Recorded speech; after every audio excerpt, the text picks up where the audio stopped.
红山级别墅有百年老树群，哦，是3棵百年老树群，4棵土芒果，另外也有原生莲雾树。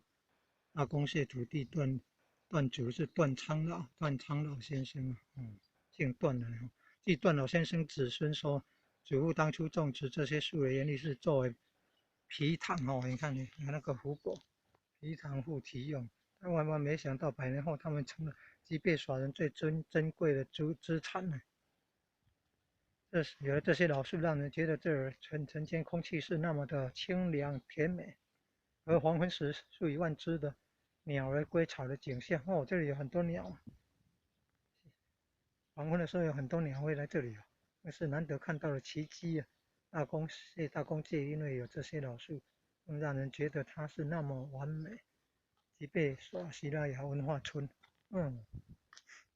老树群，哦，莲雾啦，这有人莲雾哦。另外还有芒果，正前方看到的叫做大公社，中央公社，它的字写那个世界的界，台语有这公界，大公界，大公界啊。农历9月4号、5号举办活动的地方呢，主要是9月4号晚上11点，拜全猪啊迁曲。因为拜全猪是因为之前有立大愿要还愿了。然后到了9月5号下午2点到3点，孝海祭。9月5号呢是拜猪头，孝节啊，孝的台语的哭，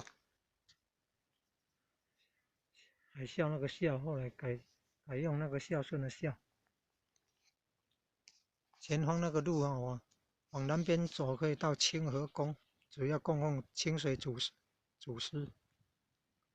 东河宫呢，这里是东河村嘛，东河宫主要供奉清水祖师。